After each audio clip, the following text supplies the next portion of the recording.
We're live in New York City. It's 4 p.m. The Build Series, Kevin Kenny and 4th and Broadway, and we have a great guest, millions of fans around the world, and a brand new song entitled Mambo. Please give it up for New York's own Nikki Vianna. I didn't realize you still live in New York. I think that's awesome. Yes, I do. I still live here. Queens, born and raised. Queens, born and raised. And still living, I guess. Well, I live in Long Island now, but... Oh, okay. Yeah. Right on. Yeah. That's cool. I don't know why, but I feel like Build is such a New York show. Yeah. So, it's like we're literally on the street here in Manhattan, that it's cool when we have natives of the state on the show. I love here. I don't think I'll ever leave. So. Really? How does New York just inform you as an artist? How does it make you who you are? I just feel like all the different cultures and like just everything that it's about just gives me so much inspiration to like be an art, like who I am. So yeah, I grew up not too far away in New Jersey, and I feel like just growing up with New York City radio and the cultures here, it's such a melting pot, as they say, that you have access to so many different forms of art, styles of voices that maybe other parts of the country didn't when we were growing up. Exactly. You know what I mean? We're really fortunate. So yeah. To have such like a dope community and get to like just be ourselves. Oh, so totally. Which is really cool. Totally. Take me back to growing up in Queens and the household and what it sounded like growing up. I mean, what's being played in that house? Who are you listening to? So my mom would like blast anything from like Biggie Smalls to like Whitney Houston. So it was like very versatile. Yeah. But it was so fun. Like music was like a part of everything. So it was part of breakfast, lunch, and dinner, basically. Yeah. Which was really cool. And when the whole family would get together, I understand that you were the entertainment. I was. Thank you. No.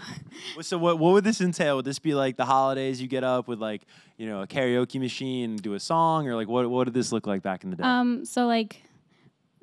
So I'm Italian, so we always have like huge parties in our family. So like my grandma's, I think it was like her 60th birthday. I was like 2, and I like grabbed the mic and sang the whole Titanic in front of everyone. This was huge, though. Yeah. I'm glad you mentioned this because the Titanic soundtrack, you're like 3 when it comes out. Yeah. And this like changed everything for you. You were obsessed with the soundtrack. I was obsessed with it. I was singing it. Anytime I had a mic or a block party or anything fun, I would grab the mic and sing the Titanic. My Heart Will Go On. It was totally. my favorite go-to track. Did it start with the movie for you, or did you actually probably learn about the movie later? I don't think I watched the movie. It was all about the song. Yeah. And then I was introduced to the song after. I guess the movie was not PG. Yeah, it'd be a lot for a 3-year-old. Yeah. Explaining what happened to the boat. Yeah, what happened? Why wasn't there room on that plank? But that's cool. It's funny thinking back, just like I even do this to this day where I'll be like, how did I know about that band or that artist at a young age? But like soundtracks were so huge. Yeah, like Britney and Christina, like they were all that. Were they huge for you early on? Yeah. I think my first concert was the Backstreet Boys. I'm pretty sure, yeah. Right here in New York?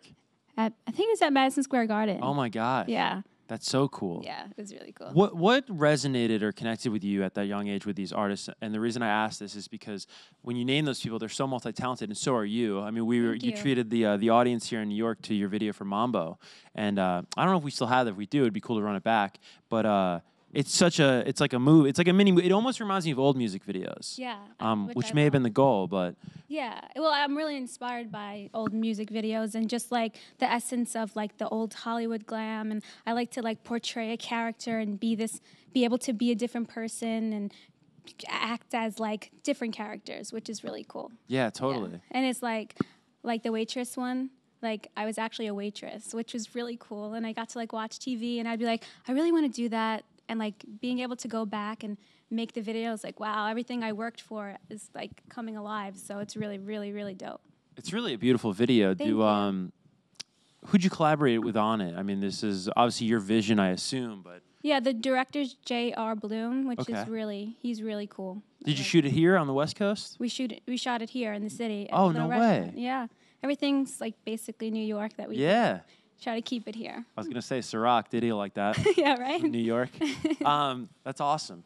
And then the story of Mambo, do you know this story? I read this today, and it's incredible. The song that it samples, the origin story of that song, it was like written over the phone. I did not know that. Oh, this is crazy. Yeah, so the original song, 1955, was actually written here in New York in a restaurant, I've been told. And the guy who wrote it was like dictating it over the phone on a payphone. Like, stop. Yeah. That's crazy. It's pretty wild. That's so cool. What attracted you to the sample and going that route with the track? So it was funny. Like I didn't even, so when I was young, obviously being Italian, like the family would like blast all Italian music and stuff all the time. But my A&R had gotten a sample of the song, and I'm like, I have to use this. And so then I put my little spin on it, and I was like, this has to be it. So it was really cool. It really speaks to how good of a song is when I hear it and I go, or when any of us hear it and we go, how has no one flipped it like this yet? Like, how is this? Like, it's so good. It just feels like it's always been there. Yeah, you know yeah. that Thank feeling? you. It's like it's like new yet familiar, which is really powerful. That's the goal. Yeah, I know. That's the goal. Really, it is. And I see you having a lot of fun in the studio these days. I was checking out your IG and like, Thanks. Do you play any guitar? Or are you just posing with it, or? No, or? I play a little bit. But Yeah. I play the drums, which is really cool. Oh, no way. Yeah. Do you feel like that helps you communicate with, let's say, producers or engineers if you have an understanding of an instrument and sort of how? Well, it I works can kind of like play the just chords, but like if I play an instrument, I wanted to be able to play it the way I totally. sing. So Yeah. like I need to be able to like come on and jam out to be able to say I play the guitar. Yeah. But I do play like the piano, and I could play. And it's cool to be able to show them what you're talking about, being able to get on and jump on and be like, I mean this, I mean that. But which just makes it easier, yeah. Because that's a huge challenge that a lot of people don't talk about is sort of getting, being able to communicate effectively and properly the idea that you want the song to sound like from your head to the track, To the track, right? It's so much easier said than done a lot of the time. It is. So when you have those instruments and you're able to like get on and like give your ideas, it makes it much easier. Yeah. For sure. Have you mastered bar chords? That's when you got to put your finger like all. No, the way I know. Yeah, across no, it. definitely not. Yeah. Yeah. No. Oh my God, I'm trying that right now. I'm trying to like pick up guitar. Do you like, play? Oh, I mean, like I'm like you. I'm like until I sound like Slash. I I'm don't not play. saying Yeah, because you then they'll don't be like, oh, we have a guitar right Yeah, here. they'll be like, no thanks. thanks. But it's like so fun to play along to your favorite songs. It and is. Sound terrible doing it, but just like it brings you closer to the music. I find. Exactly. Like when I was little, I used to like be in like the diner with my mom and like put rubber bands around like a plate. Yeah. I used to like strum them like what are you doing? Table next to you. What the hell is that kid doing right like there? I put a fork by the plate to like pretend to have a guitar. Yeah. You were very creative. I was a creative weird child. Yeah. By any means necessary. Yeah. What drew you to music though? Have you ever thought about it? Because I mean, obviously it was extreme for you. I think every kid likes music, but it was definitely different for you. I grew up like very like I wasn't like a lot of my friends. Like I didn't like to go out and like play a lot. I don't know why. It's just I like to be in my room and just I've always been drawn to like creating music and being on like any like garage band back then, like just writing songs. Like I just loved it. Like I had a lot of anxieties which helped me. I would write them kind of like in poem form, and it helped me a lot. Yeah, you get it out. Yeah. It's funny, like as you go through your 20s, I just feel like a lot of the time you realize how much more alike you are to your family and people in your family that came before you than maybe you realize as a kid. You know, I think as a kid, I don't know if you're like this, but you might want to rebel. Right. You know, and then you're like, oh my God, I'm just like these people that I love. And I think, do you ever think about that with your love and affinity for music? Because I mean, this goes back to like your great grandmother in Italy, right? Right. Yeah. I think one of my family members was like an Italian singer in Italy, which was cool, but I never met her. So okay. I'd love to like. That's wild to think about. You know what I mean? Yeah. When you just think about history and the similarities. I think my mom always loved music, and that definitely was a big influence. But I just was always drawn to it, like as a kid. Like that's all that I wanted to do. Like I had no backup plans, no nothing. I'm gonna do music, and that's it. Do you ever think of it as the blessing that it is? Because you're so fortunate to like know at an early age what you wanted to do. I think about that with people that are still searching, you know, even in their 20s, of like not really feeling passionate. It seems like you found this remarkably early on in your life. I just feel like whatever it is that you really feel passionate about, just keep going, always do it, never give up on it. And I mean, if people tell you no, just keep going. Like, right. If you believe in yourself, that's it. Like, don't ever give up on what you believe in, you know?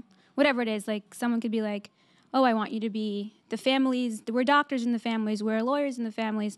If you want to be a doctor and a lawyer, do it. But if you want to be something else, I feel like do what you believe in. You know, that's how I believe. Totally. You must have a really great support system to have that sort of inner belief. Who are those people closest to you that you go to in times of, you know, doubt when you do get the no? I mean, if you work in this industry, it's inevitable you're going to get no's along the way. Who do you turn to just remind you of like the journey you're on, the path you're on?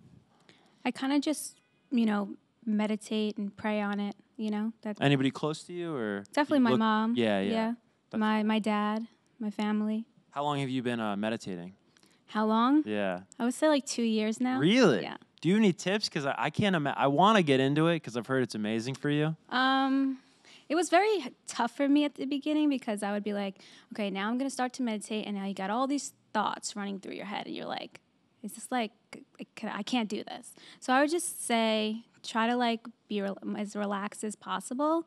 And just if you're getting those thoughts, just let them come and let them go. Right. And then like eventually those thoughts will just like fade and you'll be able to really get into it. Yeah. That's what I do. Very wise. Set the mood, light a candle. Yeah. Some incense or some oils, whatever you do.